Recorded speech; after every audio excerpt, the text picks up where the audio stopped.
اللہم صلی علی. ایک استغفار اس بات کا ہے کہ دیکھیں نا، یہ رسول پاک علیہ السلام کا فرمان ہے. یہ حدیث امام رازی نے لکھی ہے، اور نبی پاک کی فرمان کے لحاظ سے جو چیز ہمارے سامنے آئے نا، اس پر ہماری آنکھیں بھی کھل جانی چاہیے، دل بھی کھل جانا چاہیے کہ کوئی خاص ہی بات تھی جو حضور نے بیان فرمائی صلی اللہ علیہ وسلم. سرکار دو عالم علیہ السلام نے فرمایا ایک آدمی نے 500 سال بغیر ریاکاری کے اللہ کی عبادت کی. کتنے سال؟ 500 سال. یہ 5 سال نہیں ہوتی بغیر ریاکاری کی. تہجد پڑھنے والا جب تک 6 لوگوں کو بتا رہا نا دے تہجد پڑھی ہے، اتنی دیر تو تہجد آگے بڑھتی ہی نہیں. کم از کم 6 بندوں کو پتہ ہونا چاہیے. اور میرے جیسے حاجی نمازیوں کا تو دل کرتا ہے کہ وظیفے پہ بندہ رکھا جائے جو تعریفیں کرے صبح و شام. حاج صاحب کی کیا بات ہے، حضرت صاحب کی وظیفہ دیں گے اس کو مہینے کا، وہ تعریف کرے کھول کے کہ آپ کی بڑی بات. یہ مرض ہے، تعریف سننا نا یہ بیماری ہے، اس نے جھوٹ کو جنم دیا ہے، بہت بڑا مرض ہے. حضرت سعدی نے اس پر بہت بڑے مقالہ جات لکھے ہیں اور فرماتے ہیں یہ مرض کچھ لوگوں میں بہت زیادہ ہوتا ہے. ایک امیر لوگ ناراض نہ ہو جائیں پر انہوں نے کہا ہے تو کوئی حکمت ہوگی نا.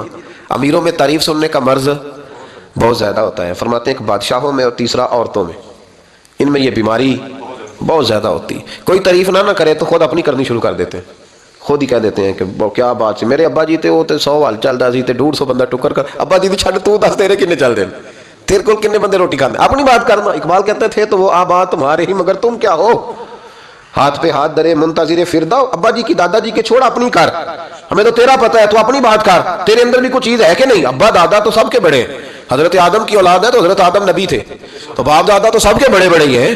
بات یہ ہے کہ اپنی بات کرنی چاہیے نا. تو یہ بیماری ہے، یہ نقص ہے. 500 سال بغیر ریاکاری کی عبادت، اور بیان میرے نبی کریم علیہ السلام فرما رہے ہیں 5 بولیے.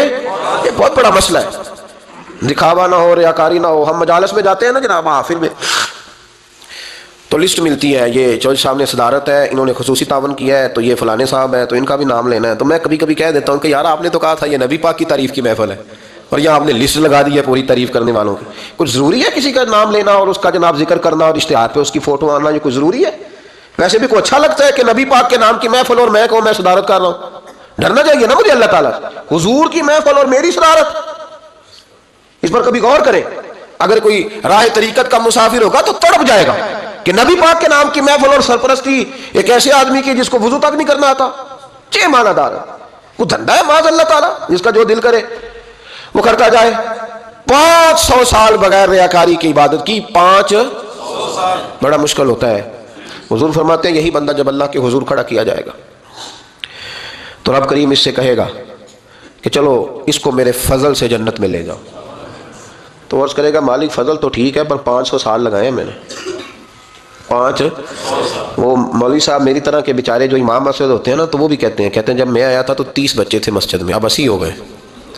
اور بھائی یہ بندوں کو بتانے کی کیا ضرورت ہے، یہ تو اللہ کی رضا کے لیے ہے نا. تو چھوڑ اس میں اتنا تذکرہ کرنے کی کیا حاجت. 500 سال جس نے لگائے، بول پڑا یا اللہ 500 سال لگائے اور تو کہتا ہے کہ اس کو میرے فضل سے لے جاؤ. تو رب کریم نے فرمایا چلو کوئی نہیں، پھر انصاف کر لیتے ہیں. الٹی آنکھ کی روشنی نکال کے ترازو کے ایک پلڑے میں رکھو اور 500 سال کی بغیر ریاکاری کی عبادت دوسرے پلڑے میں رکھو. کبھی اس مریض سے پوچھنا جس کو ڈاکٹر کہہ دیتا ہے کہ تیری آنکھ کا علاج نہیں ہو سکتا. بے بس ہوتے ہیں ڈاکٹر، جواب دے جاتا ہے شعور. پوچھ کبھی اس شخص کو، کہتے ہیں بس جناب اب آپ اپنی آنکھیں موجود ہونے کے باوجود آپ دیکھ نہیں سکتے، اتنی موٹی آنکھ لگی ہوئی ہے، لیکن روشنی اللہ چاہے تو دیتا ہے، نہ چاہے تو نہیں دیتا. ایک آنکھ کی روشنی ایک پلڑے میں رکھ لو اور دوسرے میں 500 سال کی عبادت رکھ دی. اللہ اکبر. تو رب کریم نے فرمایا اب تولو. جب تولی تو وہ عبادت تھوڑی تھی اور ایک نعمت زیادہ تھی. اللہ نے فرمایا یہ تو بھائی اس کو تو 500 سال دیے تھے، یہ تو ایک نعمت کا شکر نہیں ادا کر سکا، پکڑو اس کو دوزخ میں ڈالو. یہ کر کے کیا آیا ہے؟ پکڑو جہنم میں ڈالو، اس کو لے چلو. ترمذی شریف کے لفظ ہے، نبی پاک نے ہمیں سمجھایا اور ایک جملے میں ساری بات ختم کر دی. حضور فرمانے لگے تو اللہ کی تھوڑے دیے ہوئے رزق پہ راضی ہو جا، وہ بھی تیری تھوڑی عبادت سے راضی ہو جائے گا. اور اگر تیرا پروگرام ہے نا لمبی چوڑی جائیدادوں کا تو پھر سجدے بھی لمبے کر، پھر لمبے کرنا تو بھی. یہ کیا بات ہوئی؟ یہاں جتنی دولت بڑھتی جاتی ہے عبادت سکڑتی جاتی ہے، وقت ہی نہیں، ٹائم ہی نہیں. یہ بڑھا پھر. تو جب دوزخ میں جانے لگا نا تو پھر خیال آیا. تو حضور فرماتے ہیں استغفار کرنے لگا، کہنے لگا اللہ میں بھول گیا تھا، اللہ مجھے غلطی لگ گئی. استغفار کر رہا. تو جب اس نے استغفار کیا تو رب کریم تو پہلے ہی بڑا قبول کرنے والا ہے. یا اللہ میں بھول گیا تھا، فرمایا چلو جو استغفار کرے اسے تو میں ویسے ہی معاف کر دیا کرتا ہوں، اسے بخش دو، اسے میرے فضل سے جنت میں لے جاؤ. پہلا استغفار. ہمارے بزرگ نے ایک مراقبہ کراتے تھے. مراقبہ ان فی خلق السماوات والارض واختلاف اللیل والنہار لآیات لأولی الالباب۔ مراقبہ ہوتا تھا اللہ کی نعمتوں پر غور کرنے کا نام۔ تو اکیلا بیٹھ، گردن جھکا اور غور کر خدا کا فضل کتنا ہے اور میری اس میں محنت کتنی، اس کا شمار کر۔ اس طرح کر کے دو خانے بنا، ایک خانے میں اللہ کی نعمت رکھ اور دوسرے میں پھر اپنی محنت رکھ۔ اس کو کہتے ہیں مراقبہ۔ یہاں سے مراقبہ سٹارٹ ہوتا ہے۔ اور اگر تو شکر ادا کر رہا ہے تو پھر ٹھیک ہے، ورنہ پھر استغفار کر، پھر اللہ کے حضور معافی مانگ، پھر اس کے حضور آہوزاری کر، پھر اس سے کہہ کہ وہ معاف کرے۔ ہم لوگ یہ والا مراقبہ نہیں کرتے، اس لیے جو چیز ہے وہ تو میرا حق تھا، مجھے فٹافٹ دوسری بھی چاہیے۔ استغفار کریں اس لیے کہ ہم شکر ادا صحیح طور پر کر سکے۔ پھر اس کے بعد دوسرا استغفار اس وقت ہوتا ہے اللہ اکبر کہ جب انسان باشعور زیادہ ہو پر بے عمل بھی اتنا ہی زیادہ ہو، اسے بھی استغفار زیادہ کرنا چاہیے۔ اب میرے سمیت کسی بھی آدمی کو چھیڑیں گے نا تو دنیا اور مافیہ کی وہ باتیں کرے گا، لیکن جب اس کا عمل دیکھا جائے گا تو کچا سا، پلپلا سا، کمزور سا۔ یعنی ایسے لوگ ہیں جو ماں باپ کی عظمت پر 6 گھنٹے تقریر کر سکتے ہیں، لیکن اگر ان کی اماں سے جا کے پوچھا جائے کہ بیٹے کا حال کیا ہے جی، تو کہتے ہیں بڑی تکلیف میں، اپنے بیٹے کے سبب سے وہ بڑی آزمائش کا شکار۔ بھئی تیری 6 گھنٹے کی تقریر کا معنی کیا ہوا؟ تو لفظوں کے گورکھ دھندے کا ماہر ہے۔ لفظ، میں ادھر گیا ہوا تھا بڑی دور پنجاب کے ایک شہر میں، تو ایک صاحب مجھے کہنے لگے کہ میری 21ویں سالانہ محفل ہے۔ میں نے کہا آپ نماز پڑھتے ہیں؟ کہتے نہیں۔ تو میں نے کہا محفل کا کیا معنی رکھا ہوا ہے آپ نے؟ یہ کیا ہے، رسم ہے؟ فلاں بہت بڑے عالم کو میں نے بلایا، فلاں کو بھی بلایا، فلاں نعت خامی، یہ کیا ہے؟ اگر تو نمازی نہیں آج تک، اس کو کیا سمجھتا ہے تو؟ میرے جی فلاں بزرگ سے بھی تعلقات ہے، تو نے کیا حاصل کیا ان سے؟ تعلقات کا کیا مطلب ہوتا ہے؟ فوٹو آتی ہے ساتھ، اخباروں میں تصویر لگ گئی، فیس بک پہ آ گیا کہ میں ان سے ملا ہوں، اتنا تعلق ہے؟ یہاں تو بھائی خوشبو کے قریب سے بندہ گزر جائے تو خوشبو آنے لگ جاتی ہے۔ تو نے پایا کیا؟ شعور ہونا اور عمل نہ ہونا بہت بڑی مصیبت ہے۔ اس سے اللہ کی بارگاہ میں استغفار کرنا چاہیے۔ یعنی انسان کو عقل ہو، پتہ ہو، خبر ہو، اور اس کے پاس دھیلے کا عمل نہ ہو۔ اس کو 3400 حدیث آتی ہو کہ نماز نہ پڑھنے والے کی سزا یہ ہے، پھر بھی نہ پڑھے تو سزا ہے کہ نہیں اللہ کی طرف سے؟ حضرت رومی رحمۃ اللہ علیہ فرمایا کرتے تھے بہت سارے بندوں کو اللہ سارا کچھ دیتا ہے، مسجد آنے کی توفیق نہیں دیتا۔ معنی یہ ہے کہ اللہ ان سے ناراض ہے۔ وہ کہتے ہیں کہ میں بڑا سمارٹ ہوں۔ تو عقل ہونا اور عمل نہ ہونا، اس پر بھی استغفار کرنا چاہیے۔ شعور ہو اور انسان کو عمل کی توفیق۔ یار ساری زندگی گورکھ دھندے میں گزر گئی، لوگوں کی لفظوں کے بڑے ماہر رہے، اور میں ایسے لوگوں کو دیکھتا ہوں تقریریں 6 گھنٹے کی، او ہو 9 گھنٹے کی تقریریں سنتے، بیٹھتے ہیں مجالس میں، نماز کا وقت آتا تو مصیبت بن جاتی، بھاگتے ہیں، جان چھڑاتے، مسجد کی حاضری 20 منٹ کی بھی صحیح نہیں دے سکتے۔ کیا ہے یہ کیوں بہت بن گیا تیرے اوپر؟ غور کر، ڈر اللہ سے۔ میرے نبی کریم علیہ وآلہ وسلم نے ارشاد فرمایا قیامت کے دن کچھ لوگ کئیوں کی بات سن کے جنت میں چلے جائیں گے۔ اللہ تعالی ہماری پردہ پوشی عطا فرمائے۔ کہا کچھ تبلیغیں کرنے والے دوزخ کے دروازے پہ کھڑے ہوں گے تو وہ جنتی کہیں گے کہ مولانا پیر صاحب ہم تو آپ کی بات سن کے جنت میں جا رہے ہیں، تو آپ یہ یہاں کیوں کھڑے ہیں؟ تو وہ کہیں گے ہائے افسوس، میں کہتا تو رہا پر عمل نہ کر سکا۔ میں عمل، اس سے مراد صرف ممبر پہ بیٹھنے والا مولوی نہیں، اس سے ہر وہ شخص مراد ہے جو نصیحتیں تو بڑی کرتا ہے لیکن خود عمل وہ بہت بڑا الفاظ کا ذخیرہ رکھتا ہے، پر عمل کے لیے 2 سجدے بھی صحیح طریقے سے دے سکتا۔ پھر وہ استغفار کرے، پھر وہ اللہ کی بارگاہ میں معافی مانگے، پھر وہ توبہ کرے۔ اس لیے کہ جو جتنا بڑا ہوتا تھا نا اس پہ خشیت بھی اتنی زیادہ طاری ہوتی، اس پر خشیت بھی اتنی، جتنا حضرت عمر فاروق رضی اللہ تعالیٰ عنہ کو زخم لگ گیا، شدید زخم لگا، آپ آ گئے، بڑی زیادہ خون بہ گیا ہے، بہت سارے صحابہ آپ کے گرد جمع ہو گئے، حضرت عبداللہ ابن مسعود بھی آ گئے، تو جناب عمر رونے لگ گئے۔ اب تو رونا آتا ہی نہیں لوگوں کو۔ حضرت محی الدین ابن عربی کہا کرتے تھے جس کو پورا ہفتہ ہو گیا نا وہ طریقت کا مسافر بھی، جاگ رہے ہیں آپ حضرات؟ کہتے تھے جس کو پورا ہفتہ ہو گیا نا طریقت کا مسافر بھی ہے، پر اللہ رسول کی یاد میں رویا نہیں۔ فرماتے تھے مجھے تو اس کے ایمان پر شک ہونے لگ گیا کہ 8 دن ہو گئے اسے خیال ہی نہیں آیا۔ حضرت عمر میدان میں جس شخص کے کبھی پاؤں نہیں لڑکھڑائے، اللہ رسول کی بات آتی تھی تو دریا بہتے تھے آنسو، یہاں حال ہی کوئی نہیں، خشک خوش جملے اور جناب موٹے موٹے تراشے ہوئے فکرے اور لفظوں کی ہیرا پھیری، اس کے علاوہ کوئی چیز نظر ہی نہیں آتی۔ حضرت عمر رونے لگے، آخری وقت ہے، تڑپ رہے ہیں، آنسو بہ رہے۔ حضرت عبداللہ ابن مسعود آ گئے، انہوں نے کہا عمر تیری ہجرت بھی بڑی باکمال تھی، تیرا اسلام قبول کرنا بھی بڑا ہی باکمال تھا، حضور بھی تجھ سے ہمیشہ راضی رہے۔ عمر تو روتا کیوں ہے یار؟ بات تو یہ ہے کہ جب تو نے خلافت سنبھالی تو پھر تیرے طریقے بھی باکمال ہی تھے، اور جب تو میدان میں اترتا تھا پھر بھی تیرے معاملات باکمال تھے، اور جب تو مال غنیمت بانٹتا تھا پھر بھی تو باکمال۔ یار ہر موقع پہ تو باکمال تھا تو جاتے دفعہ روتا کیوں ہے؟ ان کا استغفار دیکھو، ان کی توبہ دیکھو۔ حضرت عمر پھر رو پڑے، کہنے لگے عبداللہ لوگوں کو میری نیکیوں کا پتہ ہے، گناہوں کا تو نہیں نا پتہ، وہ تو میں جانتا ہوں یا میرا مالک جانتا ہے نا، نیکیاں تو سب کے سامنے، پر من آنم کے من دانم جو اندر چھپے ہوئے گناہوں کے ڈھیر ہیں وہ تو میں جانتا ہوں۔ کہا تو نے میرے کلمہ پڑھنے سے لے کر میری حکومت تک میری ساری نیکیاں گنوائی ہیں، اب دعا کر میرے لیے۔ کہہ رہا میری نیکیاں اور بدیاں برابر برابر کر دے، مجھے درجہ نہیں چاہیے، بس اللہ مجھے معاف کر دے۔ درجوں کی ضرورت نہیں ہے، یہاں تو لوگ درجات لے کے بیٹھے۔ حافظ کہتا ہے کہ میں جتنے آیتیں ہوں گی اتنے میرے درجے بلند ہوں گے، پہلے درجوں والا کام تو کوئی کرنا۔ مولانا کہتے ہیں کہ نور کے ممبر پہ بیٹھوں گا، بھائی پہلے بتا نور کے ممبر کی طرف تیرا سفر بھی جاری ہے کہ نہیں؟ تاجر کہتا ہے کہ میں سخاوت کروں گا تو حضرت عثمان کے ساتھ جگہ ملے گی، پر حضرت عثمان کی سخاوت اور اپنی سخاوت کا فرق بھی دیکھ۔ مجاہد کہتا ہے کہ میں نبی پاک کے جہاد والے صحابہ کی پشت پہ رہوں گا تو پہلے اپنے کام تو دیکھ، اور جب ساری باتیں سمجھ میں نہ آئے تو پھر اللہ کی بارگاہ میں استغفار کر، پھر بیٹھ۔ بڑے لوگ استغفار کرتے، معافی چاہتے، اور یہ استغفار پھر اتنا کرم کرتا، اتنی آسانی کرتا، اس قدر بہتری کرتا کہ وہ مانگ تو اپنے گناہوں کی معافی رہے ہوتے تھے اور اللہ رحمتوں کے دروازے کھول دیتا تھا، اللہ ان پر کرم کے دروازے۔ حضرت امام حسن کے پاس ایک شخص آیا، حضرت امیر معاویہ بھی بیٹھے تھے، تو اس نے امام حسن سے آ کے کہا کہ حضور اولاد نہیں ہے، کوئی دعا کر دے۔ تو جو ہے میری بات پر، اب بھی لوگ پیروں کے پاس آتے ہیں نا ماشاءاللہ سے، اللہ خیر فرمائے، تو پیر صاحب اگر وظیفہ بتائیں تو وظیفہ چونکہ پڑھنا پڑتا ہے وہ کام مشکل ہے، لہذا تعویذ تو پیروں نے بھی اب ماشاءاللہ بڑی ترقی کر لی، انہوں نے بھی تعویذ چھپوا کے رکھ لی ہے۔ کون لکھے اتنی تعویذ، جو کہ ہر مرید کو تو تعویذ چاہیے، انہوں نے نا جی تعویذ پکے چھپوا لیے، کچھ نے مورے بنوا لی ہیں۔ دیکھتا رہتا ہوں، میرا شعبہ ہے نا، میں دیکھتا رہتا ہوں کہ مور لگائی، اس کو باندھا، اللہ خیر کرے گا۔ تو اب وہ نفسیاتی معاملہ ہے، ظاہر ہے 100 بندہ تعویذ لے کے گیا ہے تو 1.5 کو تو فرق پڑے گا ہی نا بیچ میں سے، جس کو فرق پڑ گیا اس کا فیس بک پہ دے دیا کہ یہ میری کرامت ہے جی، تو جس کا نہ پڑا جی جڑے محرم راز حقیقت دے وہ تے راز حقیقت کھول دے ہی نہیں، اے جنہ ویکھیا نہیں وہ کرن گلاں، جنہ ویکھ لیا وہ تے بول دے ہی نہیں۔ ہمارے ایک حضرت تھے تو ان کے پاس ہم بیٹھے تھے، نیک آدمی، تو تعویذ دیا تو مرید کہنے لگا حضور دوبارہ کب آؤں؟ کہنے لگے فرق پڑ گیا تو آ جانا، نہیں تو کہیں اور چلے جانا۔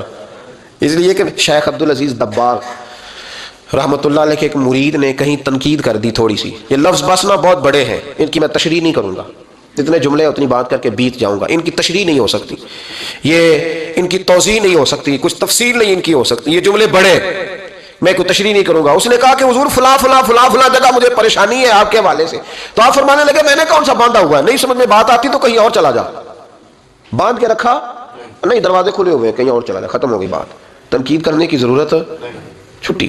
اس لیے کہ وہ لوگ بت نہیں بناتے تھے کہ بس ادھر ہی پوجا کرنی ہے کہ کہیں اور نہیں جانا، یہ چھوڑے ہے نا ہمارے چکر چلا ہوا، میرے علاوہ کہیں اور نہ جانا۔ شیخ عبد الوہاب شرونی فرمایا کرتے تھے یہ تو نقص ہے تیرے اندر کا، یہ تو تیرے اندر کا نقص ہے، اگر تو قابل ہوتا تو کہتا جا سنگیا سارا زمانہ دیکھا، اگر کوئی میرے جیسا ملا تو چلا جانا، اور اگر میری طرح کا نہ ملا تو پھر کہیں اور جا دیکھا سارا۔ وہ بھائیو کیا چکر ہے، وظائف لوگ پوچھتے تھے تو ان پہ عمل کرتے تھے، وہ چیزیں فائدہ دیتی۔ حضرت امام حسن سے آ کے وظیفہ پوچھا، اس شخص نے کہا حضور اولاد کوئی نہیں تو وظیفہ بتائے، تو آپ نے فرمایا استغفار پڑھا کر، کیا کر؟ اس نے کہا ٹھیک ہے، تو حضور پھر میں دوبارہ کب آؤں؟ تو امام حسن کہنے لگے بے اولاد ہے نا تو، استغفار کا وظیفہ بتایا نا؟ کہا ہاں۔ فرمانے لگے اب اس وقت آنا جب اللہ تجھے 10 بیٹے عطا کرے گا۔ کتنے؟ 2 4 نہیں، 10 ہی کہہ دیے۔ تو حضرت امیر معاویہ رضی اللہ تعالیٰ دیکھا، کہنے لگے حسن اتنا بڑا دعویٰ؟ آپ فرمانے لگے میں نے کہہ دیا نا تو اللہ فضل کرے گا، ہاں ہاں اللہ خیر کرے گا، خیر ہو جائے گی۔ وہ شخص کئی سالوں کے بعد آیا، کئی سالوں کے بعد، تو حضرت امیر معاویہ کو بھی ساتھ لایا، کہنے لگا حضور اللہ کے فضل سے اللہ نے 10 بیٹے عطا فرمائے، پورے 10 ہی اللہ نے دیے۔ تو حضرت امیر معاویہ کہنے لگے جناب بات تو آپ کی سچی ہو گئی، پر مجھے بھی بتائیے وظیفہ کہاں سے لیا؟ فرمانے لگے قرآن پاک سے، سورہ نوح کی 10 11 12 آیت پڑھو، اللہ فرماتے ہیں تم استغفار پڑھو، میں تمہاری بیٹوں سے بھی مدد کروں گا، مالوں سے بھی مدد کروں گا۔ تو میں نے استغفار بتائی تھی اور قرآن میرے اللہ کا ہے، رب کا وعدہ جھوٹا ہو سکتا؟ فرمایا 10 بیٹے ملنے تھے، میں نے کہہ جو دیا تھا۔ وہ میرے بھائیوں یاد رکھے استغفار اللہ کی رحمت نازل کرتا ہے۔ ایک ہوتا ہے خوف، ایک ہوتی ہے خشیت۔ خوف والے لوگ توبہ کرتے ہیں، خشیت والے استغفار کرتے ہیں۔ ایک ہوتا ہے خوف، ایک ہوتی ہے خشیت والے استغفار کرتے ہیں۔ نبی کریم علیہ السلام نے فرمایا میں دن میں 100 مرتبہ استغفار کرتا ہوں، دن میں 100 مرتبہ۔ توبہ والا کہتا ہے کہ میں بھول گیا تھا، مجھے معافی مل جائے، اور خشیت والا کہتا ہے میرا یار ناراض نہ ہو جائے، وہ استغفار ہی کرتا رہتا ہے، وہ معافی مانگ۔ حضرت رومی نے مثال دی ہے، فرماتے ہیں ایک عورت تھی تو بھیک مانگا کرتی تھی، ایک دن بادشاہ کے دروازے پہ بھیک مانگنے گئی تو بادشاہ کو پسند آ گئی، اس نے نکاح کر لیا۔ 20 کنیزائیں اس بی بی کے پاس تھیں خدمت کرنے کے لیے، روٹی دینے کے لیے، کپڑا دینے کے لیے، لیکن وہ ہر وقت روتی رہتی تھی، ہر وقت روتی۔ ایک سمجھدار کنیز کہنے لگی کہ ملکہ اب تیرا درجہ بہت بڑا ہے، تو ہر وقت روتی رہتی ہے، معافیاں ہی مانگتی رہتی ہے ہر وقت، کون سی ایسی نعمت ہے جو تیرے پاس نہیں؟ تو وہ کہنے لگی اس لیے تو روتی ہوں۔ کیا مانا؟ کہنے لگی اس لیے روتی ہوں کہ میں اس قابل نہیں تھی جو مجھے مل گیا، کہیں میرے سر کا سائیں ناراض نہ ہو جائے، وہ کہیں بگڑ نہ جائے، مجھے پتا ہے کہ میں کیا تھی اور مجھے کہاں تک پہنچا دیا، میں روتی اس لیے ہوں کہ کبھی کہیں وہ ناراض۔ حضرت عمر اس لیے روتے تھے کہ کہیں مصطفیٰ ناراض نہ ہو جائے، حضرت ابو بکر اس لیے تڑپتے تھے کہ کہیں اللہ کا فضل روٹھ نہ جائے۔ یہ جو مولا علی اپنے کمرے میں بیٹھ کے زور زور سے استغفار پڑھتے، تو اس لیے نہیں کہ بڑے پاپ تھے جن کی معاذ اللہ معافی مانگتے تھے، اس لیے کہ رب رسول کہیں ناراض نہ ہو، خشیت تھی کہ جہاں ہم پہنچے ہوئے کہیں وہاں سے واپس استغفار بندے کی اللہ سے صلح کرا دیتا ہے، بندے کی رب سے صلح ہو جاتی ہے جب استغفار۔ دیکھیں نا، بڑی سادی سی بات ہے کہ دو بھائی ناراض ہوں تو بڑا کہتا ہے اس نے میری بے ادبی بڑی کی، تو چھوٹا اگر پاس آ جائے اور پیر پکڑ لے کہ چل یار معاف کر دے، تیرا بھائی نہیں۔ پتہ کیا ہوتا ہے؟ صرف معافی نہیں ملتی، ہاں صرف معافی نہیں، چھوٹے نے بے ادبی کر دی، بڑے کو تکلیف ہوئی، بات جب آگے بڑھی نا تو بڑے نے شکوہ کیا، جب لوگوں نے چھوٹے کو سمجھایا تو چھوٹا جب معافی مانگتا ہے، ادھر دیکھو میری طرف، جب چھوٹا معافی مانگتا ہے نا اٹھ کے جاتا ہے اور بڑے کے پیر پکڑتا ہے تو میرا معاف نہیں کرتا، بڑا رو بھی پڑتا ہے، بڑا رو بھی پڑتا ہے، اور وہ کہتا ہے کہ وہ میں اور تو اماں کے پاس اکٹھے بیٹھتے، ایک باپ کی موٹر سائیکل پہ اکٹھے بیٹھتے، تو تیرا اور میرا رشتہ یار تو نے یہ کیوں؟ وہ جو آنسو نکلتے ہیں نا، وہ درد ہوتا ہے، وہ کیف ہوتا ہے، وہ سوز ہوتا ہے، وہ لذت ہوتی ہے، وہ پیار ہوتا ہے۔ رب کہتا ہے تو معافی مانگ، انہو کان غفارا، تو معافی مانگ، میں تجھے معاف بھی کروں گا، تیرے اوپر رحمت بھی فرماؤں گا، تیرے اوپر کرم نوازی بھی کروں گا، تجھے نواز دوں گا، تجھے عطا کروں گا۔ حضرت موسیٰ کلیم اللہ علیہ السلام کا زمانہ مبارکہ تھا، قحط پڑ گیا، بارش نہیں ہوتی۔ ہم لوگ نا اب تو خیر ہمارے پاکستان میں تو ٹیبل ٹاک ہوتی ہے، ٹاک شو ہوتے ہیں، ہمارے یہاں تو پتہ کیا جاتا ہے کہ بارش ہو کیوں نہیں رہی، پھر اس پہ یہ ہوتا ہے کہ دھواں بڑا چڑھ گیا ہے، حالات بڑے خراب ہیں، فلاں ایسے ہو گیا قحط کا۔ ہم تو اسباب تلاش کرتے رہتے ہیں نا جی، فوک بہت زیادہ ہے، فلاں چیز ایسے ہے، فلاں چیز ایسے ہے، ہم تو یہ تلاش کرتے رہتے ہیں۔ وہ لوگ یوں نہیں کرتے تھے، وہ سیدھے جا کے مسلوں پہ بیٹھتے تھے، اس لیے کہ وہ کہتے تھے جب رب چاہتا ہے تو پھر کوئی چیز کسی چیز کو روک سکتی، وہ سیدھے مسلے پہ بیٹھتے۔ اعلیٰ حضرت فاضل بریلوی رحمۃ اللہ علیہ کے پاس ایک مولانا محمد حسین آئے، وہ فلکیات کے بڑے ماہر تھے، تو اعلیٰ حضرت نے فرمایا ذرا ستاروں کا حساب لگا کے دکھاؤ بارش کب ہوگی؟ کہنے لگا پورا مہینہ تو نہیں ہوگی۔ تو اعلیٰ حضرت رحمۃ اللہ علیہ فرمانے لگے کہو کہ میرا علم کہتا ہے مہینہ نہیں ہوگی، اللہ چاہے تو ابھی ہو سکتی ہے۔ کہنے لگا جی وہ تو ٹھیک ہے پر میرا علم، وہ جیسے روز لوگوں نے پیر نیٹو شہنشاہ صاحب نہیں کھولے ہوتے کہ بارش کب آئے گی، اور اس کی طرف نہ دیکھ، مسلے پہ بیٹھ، مہربانی کر مسلے پہ بیٹھ، اللہ کی بارگاہ میں حاضر ہو، اسے معافی مانگ، اسے منا تاکہ وہ رحمت کی بارش۔ کہنے لگا جی میرا علم کہتا ہے، تو اعلیٰ حضرت فرمانے لگے پھر وہی بات، تو کہ اللہ چاہے تو بارش ابھی، لیکن یہ جو اڑ گئے ہیں نا بیچارے، یہ اڑ ہی گئے ہیں، یہ جہاں الجھ گئے ہیں وہاں یہ لوگ الجھ گئے، اللہ ہمیں الجھنے سے محفوظ فرمائے۔ تو اعلیٰ حضرت اٹھے تو فرمایا ٹائم کیا ہوا ہے گھڑی پہ؟ کہنے لگا جی 12۔ تو اعلیٰ حضرت نے گھڑی گھمائی، اب کیا بج گیا؟ کہنے لگا 4 بج گئے۔ فرمانے لگے بج گئے نا 4؟ کہنے لگا جی آپ نے گھڑی گھما جو دی ہے۔ فرمانے لگے اللہ بھی جب چاہے تو ستارے گھما دیتا ہے، اللہ بھی ستارے گھما دیتا ہے بارش۔ کہنے لگا جی وہ تو ٹھیک ہے پر مہینہ نہیں ہو سکتی، اڑا ہوا بندہ اس کا کوئی علاج ہے جو اڑ جو جائے، اس کے لیے قرآن کہتا ہے وَإِذَا خَاطَبَهُمُ الْجَاهِلُونَ قَالُوا سَلَامًا، اسے سلوٹ کرو دور سے، اسے کہو تو جان اور تیرا۔ کہنے لگا جی ہو نہیں سکتی پورا مہینہ۔ فرمانے لگے یار تو جا اپنا کام کر۔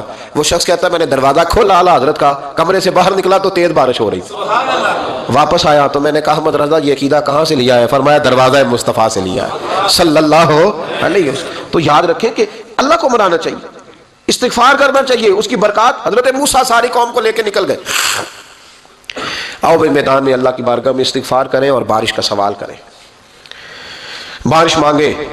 جب باہر نکلے دیر تک دعائیں ہوتی رہیں تو حضرت موسیٰ علیہ السلام کو رب کریم نے وحی فرمائی کہ موسیٰ آپ کی قوم میں نے ایک شخص ہے جس کو 40 سال ہو گئے نافرمانی کرتے، اس نے رب سے صلح نہیں کی۔ کتنے لوگ ہیں؟ ایک، اور 40 سال سے وہ نافرمان ہے، اس کو مجمع سے نکال دو بارش ہو جائے گی۔ اگر ایک گناہگار کی وجہ سے بارش رک جاتی ہے، اور جہاں دروازے کھلے ہوئے ہوں، جہاں تنہائیاں خوفناک ہوں، اور جہاں تباہی اتری ہوئی ہو، اور جہاں لوگ کروڑوں روپیہ مال ہڑپ کر گئے ہوں، اور جہاں علماء کو ہاتھ کڑیاں لگا کے ٹھنڈی زمینوں پہ لٹا دیا جائے اور قوم کہہ رہی ہو اچھا ہوا اچھا ہوا، اور لوگ پھپتیاں اڑا رہے ہوں، مذاق کر رہے ہوں، تو پھر اس قوم پہ کس طرح کر کے فضل الہی، اور یہ مولوی کا معاملہ نہیں، یہ تو ممبر رسول کا معاملہ ہے۔ میرے مصطفیٰ نے یہ نہیں کہا پیر میرا وارث ہے، حضور نے فرمایا عالم میرے دین کے وارث ہے۔ ہاں حضور نے فرمایا جس نے عالم کے چہرے کا دیدار کیا سمجھے میں نے اپنے نبی کی زیارت کی ہے۔ لیکن یہاں تو خیر یہ عنوان نہیں، ورنہ میں اس پر جاتا ہے۔ تو کہا ایک بندہ ہے 40 سال سے اللہ کی نافرمانی کر رہا ہے، وہ اگر نکل جائے تو بارش ہو جائے گی۔ حضرت موسیٰ نے اعلان کر دیا بھی ایک شخص ہے، وہ اگر نکل جائے تو بارش ہو جائے گی۔ پتہ تو ہوتا ہے نا سب کو، مجھے بھی پتہ ہے کہ میں اندر سے کیسا ہوں، اور آپ کو بھی خبر تو ہوتی ہے نا جی۔ جب بات ہو رہی ہوتی ہے تو پھر پتہ تو چلتا ہے نا کہ بات کہاں جا کے سیٹ ہو رہی ہے، پتہ چلتا ہے نا۔ اسے بھی چل گیا پتہ، اب اندر ہی اندر رونے لگا۔ اور دیکھو امام رازی اور امام غزالی دونوں نے لکھا ہے کہ اس درد سے رویا، اس درد سے کہ ادھر والے کو بھی پتہ نہ چل جائے، مجمع کے اندر کھڑا ہے اور ادھر والے کو بھی استغفار، دیکھو ادھر والے کو بھی پتہ نہ چل جائے اور ادھر والے کو بھی کہیں ہجوم غم میں بھی توہین ضبط غم نہ ہوئی۔ ہم اس احتیاط سے روئے کہ آنکھ نم نہ ہوئی، ہجوم غم میں بھی توہین ضبط غم نہ ہوئی۔ ہم اس احتیاط سے روئے کہ آنکھ نم نہ ہوئی، روئے بھی پر کسی کو آنسو نہیں دیکھنے دیے۔ اب اس درد سے کہتا ہے اللہ تو معاف کرنے والا ہے نا، تو معاف کرتا ہے، پردہ پوشی کرتا ہے، اور مالک اگر لوگوں کو پتہ چل گیا تو میرے تو بچوں کا بھی جینا حرام کر دے گا، یا اللہ میری تو آنے والی نسل بھی تڑپ کے وقت گزارے گی۔ مالک تو معاف کر دیا کرتا ہے، لوگ نہیں معاف کرتے۔ اے اللہ یہ میری خوبیاں بھول جائیں گے، میری خامیوں پر بات، مالک میں یہ ذلت نہیں برداشت کر سکتا، فضل فرما۔ حضرت موسیٰ نے دوبارہ اعلان کیا نکلتے ہو کہ نہیں نکلتے؟ پھر تڑپا خدا بندہ مجھے بے آبرو نہ کر، یہ ذلت اور رسوائیاں یہ نہیں برداشت ہوتی، اللہ درگزر۔ حضرت موسیٰ نے تیسرا اعلان کیا نکلتا ہے یا میں پھر اس کا نام لوں، اللہ سے پوچھ کے نام لوں اس کا، بتاؤ کون ہے؟ اب تو تڑپ گیا، کہنے لگا مالک میں تیری بارگاہ میں استغفار کرتا ہوں، آئندہ نہیں کرتا، آئندہ نہیں کرتا۔ یہ لفظ ادا کیے بندہ کوئی بھی نہیں نکلا، رب کریم نے بارش عطا کر دی، تیز بارش جب برسی نا، تیز بارش، تو لوگ تو منہ دیکھ کے دوڑ گئے۔ تو حضرت موسیٰ کہنے لگا یا اللہ مجھے بھی تو بتا، تو نے کہا تھا کہ جب تک بندہ نہیں نکلتا بارش نہیں ہوگی، تو نکلا کوئی بھی نہیں، بارش ہو گئی، ماجرا کیا ہے؟ تو رب کریم نے فرمایا موسیٰ بس اس نے مجھ سے صلح کر لی، اس نے مجھ سے صلح کر لی۔ اور امام غزالی نے لفظ لکھے حضرت موسیٰ نے پوچھا، حالانکہ اللہ اپنے نبیوں کو غیب کے خزانے دیتا ہے، پوچھا کہ اللہ مجھے اس کا نام بتا دے، تو رب کریم نے فرمایا موسیٰ جب گناہ گار تھا تب نہیں کسی کو بتایا، جب پاپی تھا تب نہیں بتایا، جب مجرم تھا تب نہیں بتایا، اب کیسے بتا دوں؟ فرمایا اس کی میری صلح ہو گئی ہے، اور فرمایا جو بارش نہیں نہ ہو رہی تھی وہ بھی اس کی وجہ سے نہیں ہو رہی تھی، اب جو ہوئی ہے نا تو یہ بھی اسی کی وجہ سے ہوئی ہے، یہ بارش اب جو ہوئی ہے تو یہ بھی یہ اس گناہ گار کے سبب سے۔ اپنی راتیں اللہ کے ساتھ گزارے، مصلی پہ بیٹھے۔ میرے صاحب رحمۃ اللہ علیہ سے جب کوئی کہتا نا کہ بڑا پریشان ہوں تو کچھ بتائیں، تو فرماتے آج رات مصلی پہ بیٹھ کے اپنے رب سے بات کرنا، میں بھی بات کروں گا۔ بندوں کو دکھ بتانے سے عزت میں کمی آتی ہے، اور اگر اللہ کو بندہ اپنے دکھ بتائے تو اللہ عزتیں بڑھا دیتا ہے۔ ترمذی شریف کی حدیث ہے، نبی پاک علیہ السلام نے فرمایا اگر تو دنیا داروں کو دکھ بتائے گا تو اللہ تجھے غنی نہیں کرے گا، اور اگر تو اپنے رب کو بتائے گا تو اللہ بڑی جلدی تجھے دنیا سے بے نیاز کر دے گا، تجھے لوگوں کی ضرورت نہیں رہے گی۔ استغفار کریں، کثرت سے کریں، ذوق سے کریں، مصلی آباد رکھیں، ہر شے دیکھو نا، جس طرح کھانے کی میز آباد رہتی ہے، بستر آباد رہتا ہے، ہمارے دیگر معاملات، اگر مصلی نہ آباد رہے تو روح بے چین رہتی ہے، طبیعت بے قرار رہتی ہے۔ انسان میں نے دیکھا ہے بڑے بڑے سمجھدار لوگ پاگلوں جیسی زندگی گزار رہے ہیں، بولتے جا رہے ہیں، بولتے جا رہے ہیں، بولتے جا رہے ہیں، ایسے کسی کو کوئی خبر کہ 6 فون اٹھائے ہوئے ہیں، ایسے جیسے ڈسٹرب ہو گئے مینٹلی طور پر۔ وجہ کیا ہے کہ ان سے جان نہیں چھڑاتے۔ کبھی سارے موبائل بند کر کے نا، سارے بچے ہر چیز سائڈ پہ کر کے مصلی پہ بھی آنا چاہیے، اور مالک تو بڑا ہی کریم ہے، اللہ تو بڑے کنز المال کی حدیث سنا کے بعد سمیٹتا ہوں۔ نبی پاک صلی اللہ تعالی وسلم فرماتے ہیں ایک شخص تھا بنی اسرائیل میں، بڑا مالدار تھا، تو پھر اس پہ غربت آ گئی۔ جب غربت آئی تو رو پڑا، کہنے لگا اے اللہ میں غریب ہو گیا ہوں، میری مدد فرما، میں نے بڑی نافرمانی کی ہے تیری۔ مالدار جب تھا تو بڑی موج کہ یا اللہ میں نے اب نہیں کروں گا، مجھے اس غربت سے نکال۔ تو اللہ نے فرشتوں سے کہا کہ دے دو جو مانگتا ہے۔ تو فرشتے کہنے لگے یا اللہ یہ توبہ کر کے نہیں آیا، ڈر کے نہیں آیا، یہ تو الجھ گیا ہے تب آیا ہے، یہ تجھ سے ڈر کے ہوتا ہے نا ایسے کہ لوگ اللہ سے نہیں ڈرتے جتنا غربتوں سے معاذ اللہ ڈرتے ہیں۔ یا اللہ یہ تو وہ الجھ گیا تب آیا۔ تو اللہ نے فرمایا پتہ مجھے بھی ہے، لیکن آ تو گیا ہے نا، چلو دے دو۔ تو کہا یا اللہ اگر دے دیا تو دوبارہ نہیں آئے گا۔ فرمایا اس کا بھی مجھے پتا ہے، تم دے دو۔ اسے دے دیا۔ جب دولت مل گئی نا تو کہنے لگا اوہو وہ تو میں نے اس طریقہ سے استعمال کیا اس لیے کامیاب ہو گیا۔ پھر کچھ وقت گزرا تو پھر الجھ گیا، پھر قرضے چڑھ گئے، پھر سارے علاج کر کہنے لگا یا اللہ اب نہیں کرتا، اب معاف کر دے۔ 70 دفعہ توبہ کی اور 70 دفعہ توڑی۔ حبیب کریم فرماتے ایک دن بستر پہ تھا، آسانی تھی، 70 دفعہ فرشتوں نے کہا یا اللہ یہ جھوٹا ہے، جھوٹ بولتا ہے۔ یہ تو غربت ہے، یہ تو تیری بارگاہ میں آیا ورنہ کبھی نہ آتا، بیمار ہوا ہے تو آیا، اس کا تو بچہ بیمار ہوا ہے تو آیا ورنہ کبھی نہ آتا۔ 70 دفعہ توبہ توڑی، ایک دن رات کو بستر پہ لیٹا تھا، دولتیں بھی تھی، آسانیاں بھی تھی، دل میں خیال آیا میں کتنا جھوٹا ہوں، جب الجھ جاتا ہوں تو اس کے دروازے پہ جاتا ہوں اور وہ کتنا کریم ہے، مجھے خالی نہیں لوٹاتا، تڑپ اٹھا، آنسو نکل گئے، اٹھ کے مصلے پہ کھڑا ہوا تو رب کریم نے فرشتوں سے فرمایا کھول کے دیکھو دروازے، آج یہ غربت کی وجہ سے نہیں آیا، آج میرا بن کے آیا ہے۔ تو یا اللہ پہلے تو دولت دیتا تھا، آج کیا دے گا؟ تو محبوب فرماتے، اللہ فرماتے ہم نے اسے بغیر حساب کتاب جنت عطا کروں گا۔ استغفار کریں، اس کے حضور حاضری دیں۔ جس طرح سارا کچھ چھوڑ چھاڑ کے لوگ کہتے ہیں کہ ایک مہینہ میں نے کسی سیاحتی مقام پہ رہنا ہے، میں نے اب کسی ٹھنڈے علاقے میں چلے جانا ہے، برف باری دیکھنی ہے، سیر کرنی ہے، 10 دن کی چھٹیاں وہاں گزارنی ہے، چلو 7 چھٹیاں وہاں گزار لو، 3 دن اپنے اللہ کے ساتھ گزارو، روزے رکھو، دن کو رات کو قرآن شریف پڑھو، تلاوت، کچھ وقت دو اللہ کے ساتھ حضور پر درود و سلام بھیجنے کے لیے، نبی پاک کی نعت کے لیے، اذکار کے لیے، بزرگوں کے لیے، پھر دیکھنا اللہ روح کو کتنا سکون دیتا ہے۔ آخر دعوانا الحمدللہ رب العالمین۔